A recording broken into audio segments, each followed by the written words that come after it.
Kenapa bisa terjadi banyak aliran, banyak perpecahan, banyak pendapat itu? Ya karena kembali bahwa tanpa ada pimpinan Tuhan, roh Tuhan yang menjadi pendamai itu, yang dikatakan Natal sebagai pendamai itu tadi, maka orang tidak akan tahu rancangan-rancangan Tuhan. Karena firman Tuhan juga mengatakan rancanganku bukanlah rancanganmu.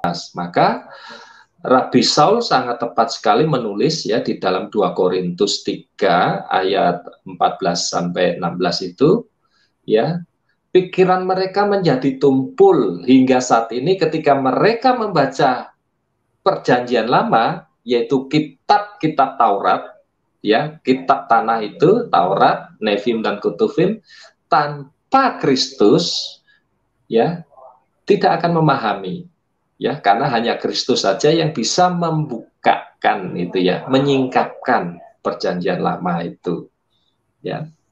Nah, coba ditampilkan ayat 14-nya, Bu. Tetapi pikiran mereka telah menjadi tumpul, sebab sampai pada hari ini selubung itu masih tetap menyelubungi mereka. Jika mereka membaca perjanjian lama itu tanpa disingkapkan, karena hanya Kristus saja yang dapat menyingkapkannya. Ini kalau kita lihat dari ayat 1 tuh sebenarnya lebih paham ya Pak ya. Akan bisa lebih memahami gitu. Lebih lugas dari ayat 1 itu kalau gitu. Betul. Ya, jadi di situ Bu, sebenarnya semangatnya sama. Nah, kenapa kok terus kemudian saudara kita itu menentang ya tentang apa yang ditulis oleh Musa? Nah, saudara kita itu dapat informasi dari mana, kan begitu ya. Nah, ini yang penting harus kita ungkap, kita singkapkan itu tadi, Bu. Informasi dari mana ya mengenai masalah tentang kenapa hanya babi yang diharamkan? Nah, itu mereka nggak ada kejelasan. Jadi karena mereka katanya menganggap bahwa babi itu banyak cacing pitanya, nah semuanya daging semua banyak cacing pitanya, Pak. Lanjut Pak, mengenai masalah tentang perjanjian lama yang saya pertanyakan tadi, Pak. Ini ya, itu kalau berbicara makanan halal dan haram itu, ya itu sudah tertulis di dalam kitab Torah Musa, ya, Torah Musa yang ada di Imamat ya, Imamat 11 ya, itu jelas judul berikutnya binatang yang haram dan yang tidak haram ya. Nah, apa saja situ juga sudah disebutkan ya, nanti dibaca saja teman-teman ya, saudara-saudara. Jadi gini ya, saudara, mungkin ini bisa didengarkan oleh saudara-saudara saya juga ya, yang belum mengenal kitab-kitab yang sebelumnya. Setelah saya konfirmasi, saya perbandingkan dengan kitab aslinya ya, yang tulisannya itu ribuan tahun sebelum Al-Quran itu ada ya. Itu jelas dikatakan di sini, lalu Tuhan berfirman kepada Musa, jadi Tuhan langsung berbicara kepada Musa dan Harun ya, katanya kepada mereka, katakanlah kepada orang Israel. Nah, nih, katakanlah kepada orang Israel, garis bawah Ibu. Ya. Jadi berbicara haram dan halal ini, Tuhan mengatakan untuk siapa, Bu? Israel. Oh, Israel ya. Israel itu 12 suku ya. Israel itu hanya dari keturunan Yakub ya Bu ya. Nanti kita berbicara tentang Israel itu ya. Nah, jadi firman Tuhan ini diperuntukkan untuk orang Israel. Lah, Ibu orang Israel bukan? Bukan. Artinya Ibu boleh kan makan yang lain kan? Boleh yang harus melalui prosedur. Jadi ayat ini harus dibaca komplit ya saudaraku ya, semua ya yang mendengarkan ini ya, pendengar setia channel dari Fatimah Sakia ini ya. Jadi lalu Tuhan berfirman kepada Musa dan Harun, katanya kepada mereka, katakanlah kepada orang Israel. Nah ini jelas ya, beginilah, begini. Ya, Tuhan mendikte nih, begini gitu. Inilah binatang-binatang yang boleh kamu makan dari segala binatang berkaki 4 yang ada di atas bumi. Ya, setiap binatang yang berkuku belah, yaitu yang kukunya bersela panjang dan yang memamah biak, boleh kamu makan. Ya, jadi Yang memamah biak, tahu nggak memamah biak itu ya? Memamah biak itu ya ketika sapi atau kambing makan rumput nih, krok krok krok krok krok krok krok, perut kenyang, kita bawa pulang. Nah, di rumah itu sapi atau kambing itu mengeluarkan lagi rumput-rumput itu ke dalam mulutnya, kemudian dikunyah lagi. Itu artinya memamah biak. Setelah lembut ditelan lagi, ya, itu memamah biak. Saya anak petani jadi tahu, Bu. Ya. Iya, iya. Ya, yang boleh kamu makan binatang yang kukunya terbelah, ya, terbelah dan memamah biak berkaki 4, ya. Tetapi inilah yang ayat keempat, tetapi inilah yang tidak boleh kamu makan dari yang memamah biak atau dari yang berkuku belah. Jadi ada yang boleh dimakan dan ada yang tidak boleh dimakan. Yang memamah biak berkuku belah, yang berkuku belah ataupun memamah biak yang tidak berkuku belah. Ya, tetapi jika berkuku belah haram itu bagimu. Juga pelanduk karena memang memamah biak tetapi tidak berkuku belah. Haram itu, ya. Juga pelanduk karena memang memamah biak tetapi tidak berkuku belah, haram itu bagimu. Juga kelinci, ya. Kelinci itu memamah biak, Bu, ya, tetapi dia tidak berkuku belah. Dia telapaknya itu seperti onta, kucing, anjing, itu kelinci itu, ya. Karena memang memamah biak tetapi tidak berkuku belah, haram itu bagimu. Jadi binatang-binatang yang tidak berkuku belah, kakinya melebar itu ya kayak gajah itu ya, itu nggak boleh itu, Bu, dimakan ya. Sambil belajar, karena kadang-kadang kalau kita cuma baca Alkitab sekilas-kilas saja kita kurang bisa memahami. Nah, makanya pembentengan Kristen itu bukan jelek-jelekin agama orang, teman-teman ya. Pembentengan Kekristenan itu kita membentengi dengan pemahaman Alkitab itu sendiri. Walaupun pemahaman Alkitab akan disalahpahami oleh orang tetangga kita, tetapi kita wajib untuk bisa mengerti Alkitab. Makanya kita harus detail. Nah, ini pemahaman yang sangat detail melalui Pak Wahyu Ilahi. Silakan lanjut, Pak Wahyu. Demikian juga babi hutan, ya. Apakah itu babi hutan, apakah itu babi piaraan, babi hitam, babi putih, babi poleng, namanya babi memiliki tabiat yang sama, Bu, ya. Dia senang di kubangan gitu ya, itu sama. Ya, baik babi hutan mau dikasih makan keju, mau minumnya anggur, mau minumnya apa, tetap, ya, karena ini berbicara ciri-ciri fisik, ya, yang tidak boleh dimakan, karena itu firman Tuhan kan dijelaskan. Tidak berbicara apa yang dimakan, tetapi ciri fisiknya. Ya, demikian juga babi hutan, karena memang berkuku belah, yaitu kukunya bersela panjang, tetapi tidak memamah biak. Haram itu bagimu, daging binatang itu janganlah kamu makan, dan bangkainya jangan kamu sentuh. Haram semua itu bagimu, kan gitu. Inilah yang boleh kamu makan dari segala yang hidup. Nah, dan seterusnya ya, nanti dibaca ya, panjang sekali ya. Nanti ada yang di laut itu yang boleh dimakan itu yang bersisik ya, yang tidak bersisik itu tidak boleh, seperti lele, belut, apa namanya itu, cumi-cumi. Kenapa dasarnya? Ya, secara ilmiah, secara ilmu kedokteran, sains itu, mereka itu binatang-binatang yang ada di dasar itu memakan residu-residu atau racun-racun yang ada di bawah laut itu ya, di bawah permukaan baik sungai ataupun laut. Nah, itu ada penjelasan. Masalahnya yang justru yang jualan lele, pecel lele itu orang Muslim, Pak, ini malahan. Mereka menggembar-gemborkan mengenai tentang daging haram, makanan haram, tetapi mereka menjual daging haram yang dilarang oleh Musa, Pak. Oleh ya, kitab Musa, salah, Pak. Bu. Nggak salah, Bu. Kan tadi sudah di ayat pertama itu katakanlah ya. Ya, katakanlah kepada orang Israel tentang makanan ini kan untuk orang Israel, Bu. Pantesan Yesus itu sampai ngajarin pengikutnya bilang gini, ampunilah mereka ya Bapa karena mereka tidak tahu apa yang mereka perbuat gitu ya. Mereka cuma hanya bisa ngolok ya kan. Mereka cuma hanya bisa menuding dirinya sendiri padahal melanggar gitu loh. Makanya kenapa di Matius 7 itu mengatakan jangan kau menghakimi supaya kau jangan dihakimi. Karena apa? Ketika dia menghakimi saudara Kristen, dasar lo kafir lo, kamu ini makan daging babi, dirinya sendiri juga makan daging haram. Akhirnya dia akan mendapatkan penghakiman di akhirat nanti. Itulah teman-teman ya. Kenapa saya dulu begitu percaya diri dengan keislaman saya? Karena saya hanya bisa menuding, saudara. Tetapi ketika kita sudah di dalam terang, Sudah di dalam terang tuh terlihat astaga tepuk jidat 10 kali.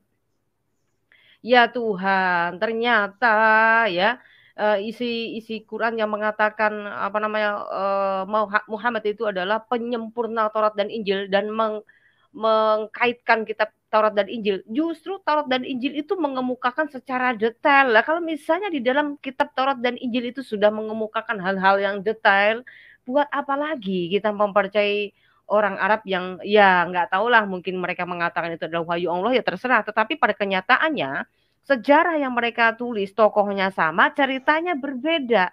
Nah kalau logika Iya, warasnya, ya teman-teman ya ini perhatikan.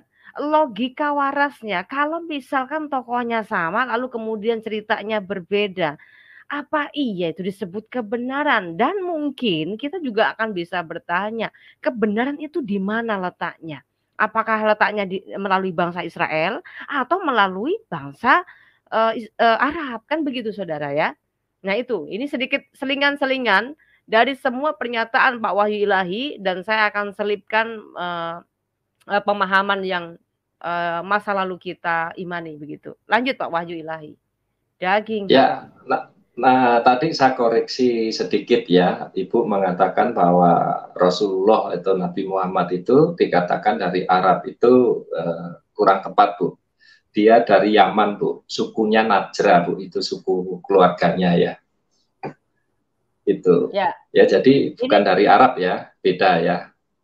ini ada akun namanya Cecep Kusmayadi. Murtadin itu justru tersesat dalam pemahaman agama Islam. Apalagi kalau agama barunya merasa paling pas dan kemudian mengoreksi Islam, jelas koreksinya menyesatkan menuju kegelapan. Kalau saya balikin gimana dulu? Saya balikin Ya ini gimana? Bang Cecep nggak Nah, belajar nih, kan barusan kita bacakan tentang makanya ini loh kitabmu Bang aja Cecep. disuruh bertanya kepada ahli kitab. Artinya nabimu sendiri tuh banyak Ya, nggak mengetahui. Nah, informasi yang didapat oleh nabimu tuh kurang. Mana kurangnya? Akan saya buktikan kalau kamu berani masuk ke channel saya, kamu berani ngomong sama saya. Ya, akan saya tunjukkan. Tetapi kalau kamu cuma berkuar-kuar di luar, sayang sekali. Nah, ini kalau seandainya kamu mengatakan seperti saya balikin gimana, Du? Nah, itu cuman bedanya kami bukan orang baperan, kamu adalah golongan baperan. Itu yang bedanya. Kalau kami mengumumkan apa adanya, nanti yang ada kalian malah marah-marah. iya, ya. Jadi untuk tentang makanan ini jelas ya. Onta itu nggak boleh dimakan sesuai dengan Torah Musa di dalam imamat itu. Dia Ayat 4 tadi ya. memamah biak, tetapi dia tidak berkuku belah. Ya, itu unta karena memang memamah biak, tetapi tidak berkuku belah. Haram itu bagimu. Ya, kalau mau mengharamkan satu babi, unta juga haram. Nah, kamu mau ngambil, jangan ngambil enaknya saja, nyerang orang ketika kamu butuh, kamu bilang nggak haram. Ini yang dikatakan, iyo yang nggak ngerti tentang kitab suci. Ya bagaimana mau menyempurnakan lawang satu hukum saja tentang makanan aja kamu sudah nggak ngerti kok. Ini ya saudaraku ya. Jadi Mas Cecep, tolong ya, jangan terbiasa dengan itu loh ajaran yang ini, belajarlah. Karena tadi sudah saya katakan bahwa sumber dari segala sumber kitab atau keyakinan Samawi atau Anda sebut agama Samawi ya, yang mengklaim bahwa agama Samawi itu adalah Islam termasuk agama Samawi yang dikatakan pewahyuan. Nah, sumbernya cuma satu, yaitu kitab tanah itu tadi, kitab Perjanjian Lama ya, sebagai pondasinya.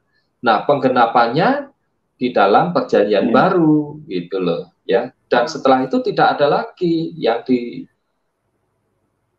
Ya, Pak Wahyu, maaf nih saya mau ya. tanya ini. Okay. Ini kitab Musa menjelaskan bahwa unta itu dagingnya aja haram, tapi kenapa kok dalam Islam itu sampai pipisnya bisa jadi rebutan gitu loh, Pak? Iya itu, Pak. Ya, maka kita harus memperbaiki saudara-saudara.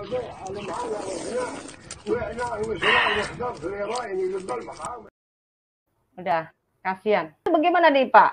Ini masalahnya nih daging untanya saja sudah haram, kok kenapa mesti mereka malah menghalalkan daging bahkan pipisnya? Ya, ya itulah kita kan dipanggilkan untuk berbagi ya, berbagi kasih sukacita Natal sekarang ini kan. Natal itu kan berbicara terang yang ajaib ya. Jadi memang inilah tugas kita untuk saudara-saudara kita yang selama ini apa ya, tidak mendengar kabar yang sukacita yang benar. Mereka hidup dari dongeng-dongeng, mereka hidup dari katanya, ya dari ceritanya, dari tafsir, kan gitu. Ya, saya juga ya sebodoh-bodohnya saya masih dulu ada di keyakinan lama, minimal saya sudah memahami satu mazhab, satu tafsir yang harus saya lakukan, kan begitu ya. Nah, ya puji nama Tuhan, saya dipanggil, dipilih ya untuk hari ini, malam ini bersama Bu Fat untuk menyampaikan kebenaran firman Tuhan, begitu ya, sesuai kitab ini. Kalau berbicara kita keyakinan samawi ya, pewahyuan. Kalau pewahyuan itu pasti sumbernya dari satu. Contoh kitabnya mereka ya di Al-Qur'an itu pasti menyebut namanya Adam, Nuh, ya, Abraham. Kalau dia menjadi Ibrahim, Musa, Daud, ya, dan seterusnya. Ya, kemudian muncul namanya Isa, tetapi Isa yang berbeda karena lahirnya dan silsilahnya berbeda, kan begitu. Nah, kenapa kok bisa muncul keberbedaan itu? Nanti kita akan kupas kitab-kitab mana yang menerangkan itu, ya, yang tidak sesuai dengan bukti sejarah, bukti kehidupan bangsa Israel. Nah, seringkali orang kan mengatakan begini, Bu Fat, ya, bahwa Taurat dan Injil itu sudah dipalsukan, ya. Nah, makanya pertanyaan sederhana, kalau Anda cerdas, Anda pinter, ya, yang menuduh itu tunjukkan aslinya yang mana, ya. Nah, tetapi saya sebagai anak Tuhan yang memang sudah belajar ya tentang kitab-kitab suci ini, ya saya sepengetahuan saya dan sepemahaman saya, dan sudah kami cross check baik orang Yahudi, saya juga belajar bertanya kepada Rabi, yaitu Rabi Belusi ya, itu, dan guru-guru saya dulu yang sering datang itu orang-orang Yahudi juga, Bu, ya. Khotbah ini kita bertanya bahwa dia menjelaskan bahwa apa yang tertulis di dalam terjemahan pengalih bahasaan kitab tanah ke dalam bahasa Indonesia itu ya 100% itu sudah betul. Dari berbicara betulnya apa, bukan tata bahasanya ya, tetap berbicara betulnya apa, silsilah dan alur dari apa yang diceritakan disampaikan dalam kitab suci itu sama dengan kejadian bangsa Israel itu, Bu.